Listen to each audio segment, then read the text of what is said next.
Hello, everyone. This is Cody Lee of BlackCatBooks.org, author of I the Dragon, Cruel and Beautiful, Rabbit Hole, King Dio, Lauren Frey, Grim Clover, Internet Blood Sports, and the upcoming Jaw of the Dragon. It's been a couple of days now, right? I got up when this trailer was released.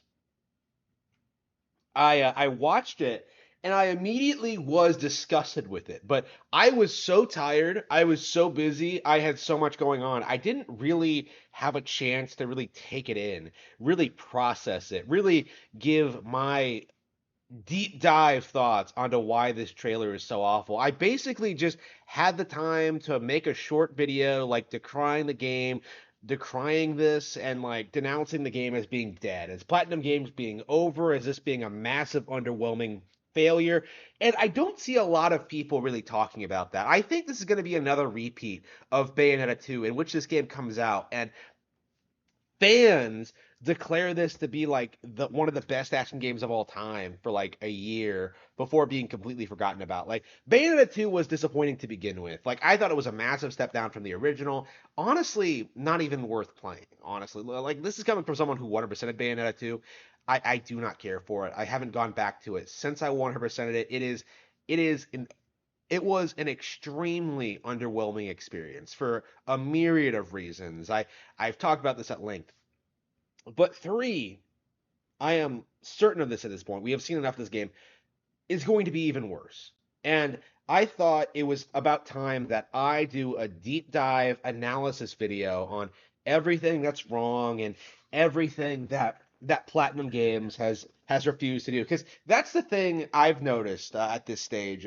People who are noticing the problems, who are putting this thing out, most of them are like blaming Nintendo or the Switch hardware. This is not the case. We have to remember, guys, the first two games are also available on Switch, right? Those games look and play better than this does. You have to keep that in mind when looking at this.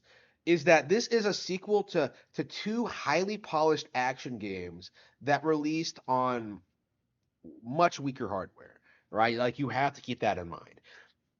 All right, so let's go ahead and fire this up.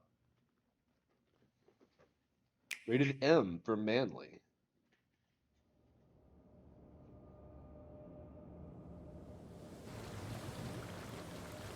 So right off the bat here, like you have to take this. These are our enemies. Like look how like stale, generic, and boring they look. We went from like some of the coolest looking designs in video game history, like angels that take influence from like descriptions, like actual descriptions in the Bible, to these boring, stale, generic things. Now, this is coming from someone who had a problem with Bayonetta 2's enemies design too, right? Where they redesigned demons to look more mechanical, like unnatural, as opposed to like the demons like we saw in the first game. Like it was a completely pointless shift in direction that didn't really add anything to the experience and really felt kind of contrived. Like it felt like ridiculous. It was a very poor decision on their part to make demons to design demons the way they did in two.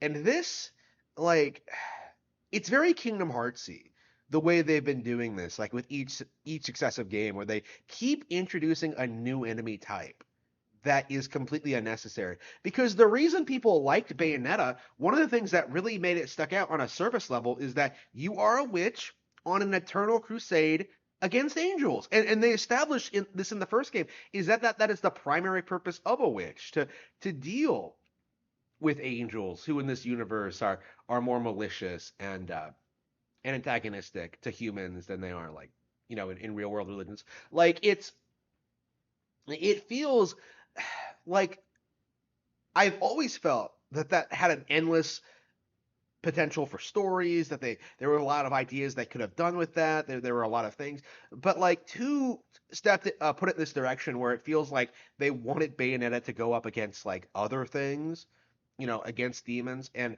that seemed like an interesting idea at the time, but in hindsight, it feels like it really took away from what made the original so cool, right? Like why exactly are you fighting are you fighting them both? You know, like it doesn't make any sense. And like they introduced all this weird lore that nobody cares about. I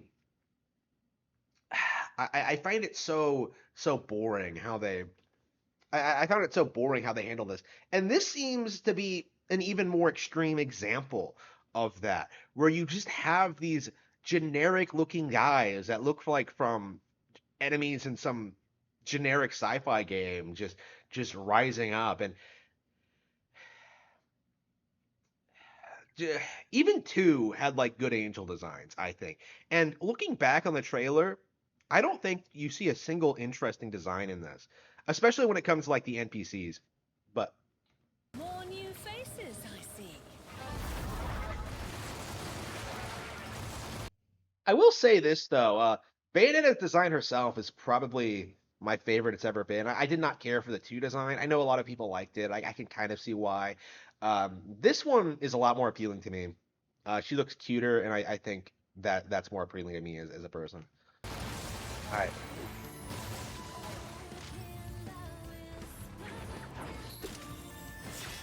You mean those weren't your playmates? Those Ding ding. things ain't from Paradiso. Okay. This is the first red flag. The thing that I think a lot of people don't notice because everyone's eyes are on Bayonetta. Can you see how these characters are how these enemies are moving? Things ain't from Paradiso. Look how this big guy is moving here. Like look at that. Look how it kind of Those shifts things ain't from over Paradiso. and then like takes steps back in like the most awkward looking way imaginable. Like compared to the first 2 games, which are incredibly smooth, incredibly polished, like this looks downright unfinished, honestly. It looks like an amateur team kind of slapped this together. You'll notice during the gameplay segments that the combat looks slow and stilted. It doesn't look lively. It doesn't seem to have the same impact as the original. And the enemies, I think this is the big thing. They look like they're brain dead. Like this is probably the good example of that. Like she's surrounded by guys, but they're just kind of standing. They're not like diving in. They're not like repositioning themselves. They're not doing anything.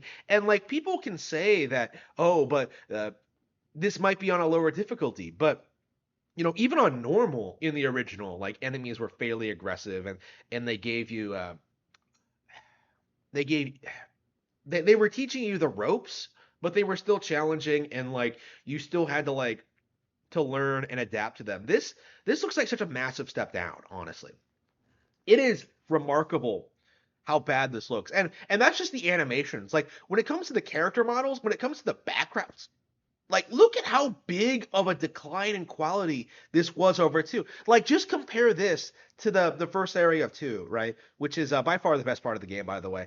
Um, okay, I have a lot of bad things to say about Bayonetta 2, but like the opening chapter is not one of them.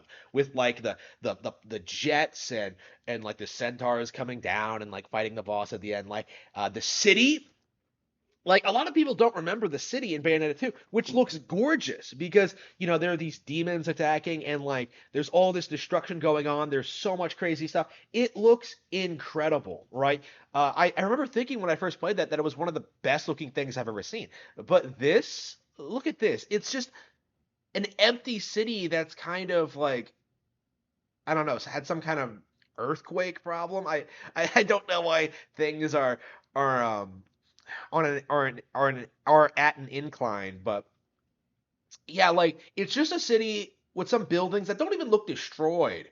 Like they're just kind of tilting. Like there is no wreckage. There is no debris like flying around. There's no sense of like action. It's just like a generic backdrop to a sequence. And one of the things it's such a clear step down from 2 in that regard, which did have a lot going on in backgrounds, which did have a lot going on to talk about. It's just holy crap. They're locals. In other words, they're part human. Yeah, so yeah, we went from like Paradiso to Inferno to like human realm, but I So the idea is that these are enemies from like the human world, right? As opposed to Paradise or Inferno. But like this just goes back to what I was saying earlier in that like this is an unnecessary enemy type. Right? Like you already had demons, which you didn't do anything with in two, and you already had angels where it felt like you didn't scratch the surface of what they were capable of in one.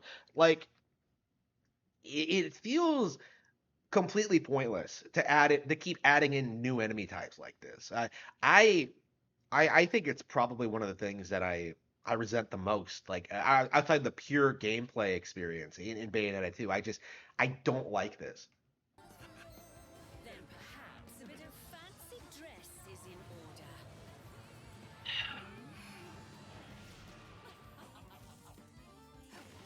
If someone's wiping those They're showing a lot universes of cutscenes. Yeah. one by one, they'll get their hands on enough power to wipe out the whole Trinity in a snap. Thank you, Professor. Yeah, they're showing a lot of cutscenes because I think the more you see the gameplay, the more like the problems start making themselves apparent. How big and slow the enemies are, like just the weird animations, and just all in all, the game does not look good. With all those eyes, I think you'd be a bit more perceptive. Yeah, look at this awkward looking platforming segment. I think you'd be a bit more perceptive.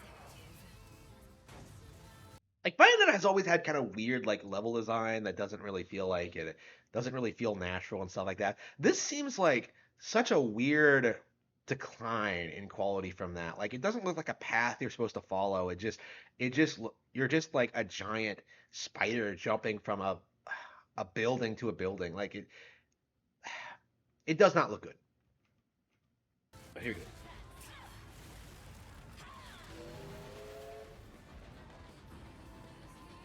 Oh yeah, this game's gimmick is that you're supposed to be able to summon like Umbran monsters whenever you want, which I anticipate is going to have the same problem that summoning the Umbran climax did in two, in which it makes you completely overpowered for no reason. It just completely ruins the game balance, and I don't think is going to add anything more to it. I we'll have to see if that's the case, but that's my anticipation. It feels like they took like the AI controlled companion idea from like Scalebound and like put it to this game, which is like supposed to be a completely different experience. So I don't think this gimmick is going to lead itself well into the game. I think it could have worked honestly. It's an interesting idea, but like everything else with the game, it comes off like that they're not going to incorporate it very well. I believe you two have already met. Let's go. This world is under my protection.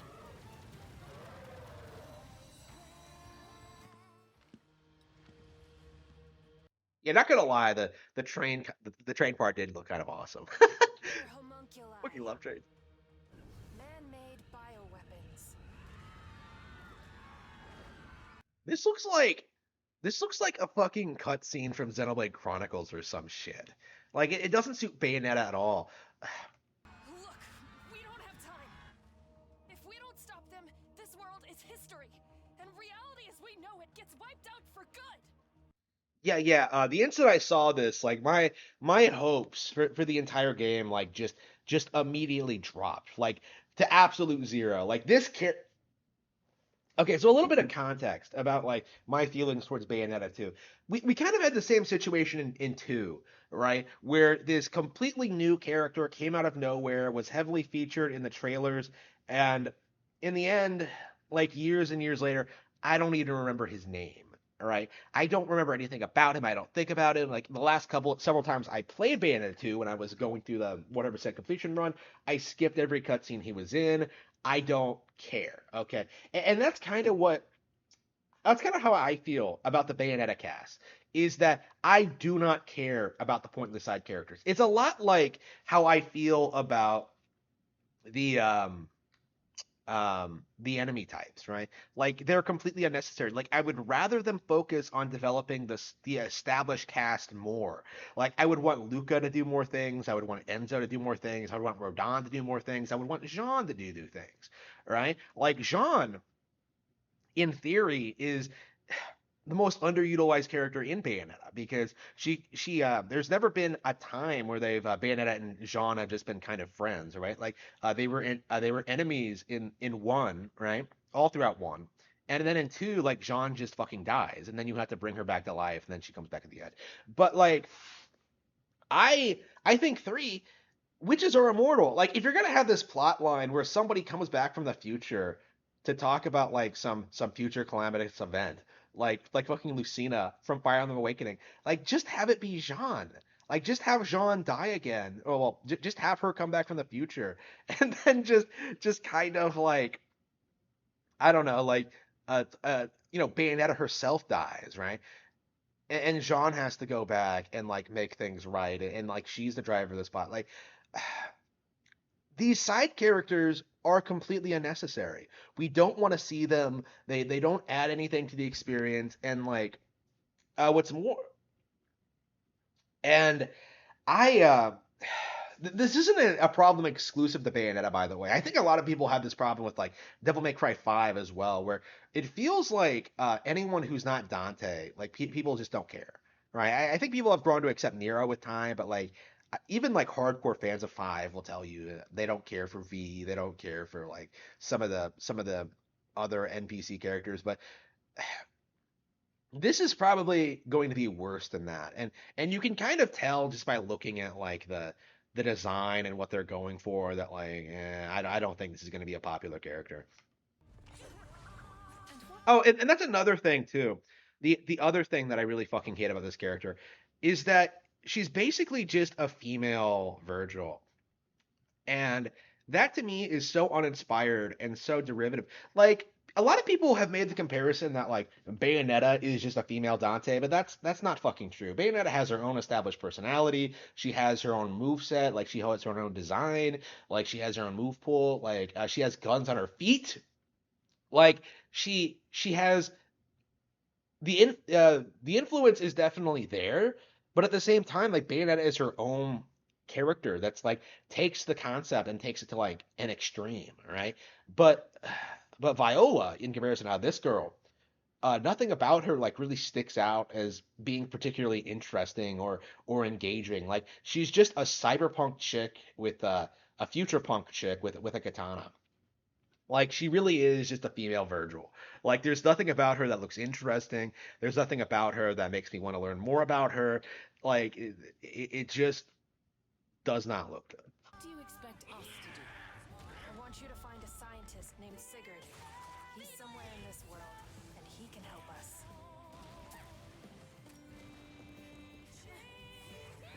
Do you know a girl named Viola? She sent me to find you. I believe I know why you're here. You're looking for a way to the Alphaverse. Have we met before? Yeah. So they're talking a little bit about the story at this point, and it just does not the story in Bayonetta has never been strong, right? Like the entire point of it is to just get you from place to place and have you fight bosses in interesting locations. But this has like the unsettling feeling that they're trying to put a lot more effort into the story in this one, and it's just going to be a disaster. It really does look like nothing about this is going to be interesting. Like on repeat playthroughs, you're just going to skip everything. Like it seems like they're wasting time and resources in developing a plot that nobody really is going to care about. That's kind of my view on that. Like I feel like you should just design a bunch of set pieces and then just kind of tie them together for this kind of thing. And that's definitely one of the things I would like to see. I I hated the plot in Bayonetta 2. Like it's not something a lot of people talk about, but Bayonetta 2 has a sheer decline. Bayonetta 2's story just kind of makes the character look bad in the sense where like she kind of she kind of she gets her ass kicked in at the final boss, and then just comes back from nowhere and like beats it. I don't remember why. It it's just badly paced. It doesn't really make a whole lot of sense for the universe. You know what I mean? Like nothing about the final boss of two really leaves you with the lasting impression that the final boss of one did, right? Like there are plenty of people who will tell you like the final boss of one is one of the best ever. Like I don't agree with that, but um like Jubileus is a unique boss that people do enjoy fighting. Nobody says that about the final boss of two, Asir. Like nobody remembers him. Nobody remembers his lore. Nobody talks about like the fight itself. It's just boring, right? And the entire build up to like to getting to him, like again, it's similar. Like there's nothing to it really. And now they're trying to make this grand sweeping like sci-fi epic about these man-made machines like from the future or some shit. I I'm not buying into it. Like I just think it looks super lame. I think I'd remember you, Riot Girl. You. Someone seems very interested in our arrival. Is it him? And like this is the really frustrating thing about this trailer too. I don't think I picked this up. You don't see anything from Bayonetta. Like the entire thing is focusing exclusively on Viola and introducing this character that nobody's going to remember or care about. And like, her perceived relationship with Luca and stuff like that. Like people are speculating she's his daughter or something. She looks more like Jean's daughter. I don't see Luca getting with Jean. That makes no sense to me. But uh, I I think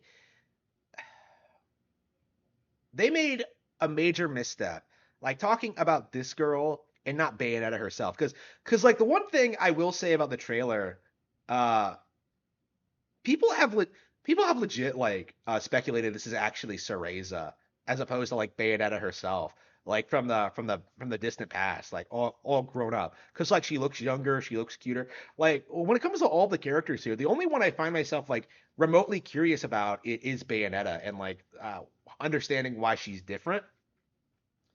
People have been like saying that like she's Bayonetta's daughter from the future. People have been saying it's Cereza. People have been coming up with all kinds of wild theories.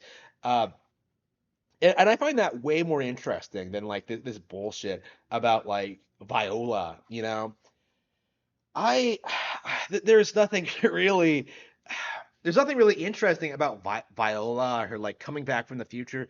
And this is coming from someone who's a major fan of like Fire Emblem Awakening, Lucina. Like I've been playing Fire Emblem Heroes recently, and I kind of remembered like just how much I like Lucina as a character, as a concept. But like Lucina's endearing, right? She has like interesting personality traits. They didn't give away who she was in the trailer, right? Like you don't figure out like anything about like the time travel stuff until about halfway through, right?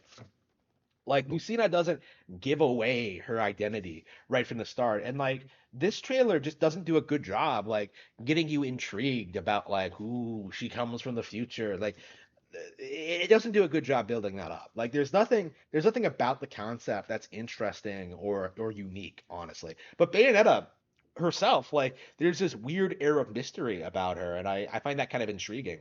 Way more intriguing than I found in two, actually. But like again, this is purely like just like me being a fan of the character and seeing just like all the changes they've made. Like there's something clearly going on with her. We just don't know what. And when the game does come out, I expect the answer to that will be disappointing at best. So this is one of those things that like I'm interested in, but I do 100% expect it to be disappointing in the end. I was disappointed by a lot of my expectations for like the deep lore of Bayonetta 2 and like realizing as I played it that the developers didn't care. They didn't put as much thought into it as I did. And this is going to be another example of that, I think. Bayonetta is not going to be an interesting character in this. Is it him? Lesson 1. Carelessness will get your tail snipped, kitty. My name is Viola. Yeah, nobody cares, Viola.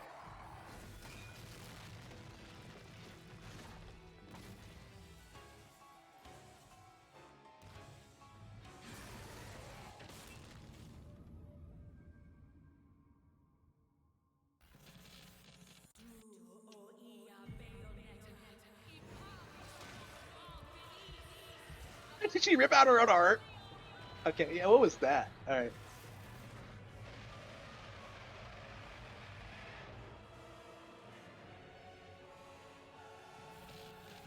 Executive director Hideki Kamiya. So this is Kamiya is overseeing the project. So all this he signed off on. Don't let him like don't let people like try and tell you that like, oh man, if Kamiya directed this game, it would be way better. No, fuck off. Like he had every opportunity to make sure this game like um was polished, that it had more things going on, that they got everything right. Like just like he had every opportunity to develop like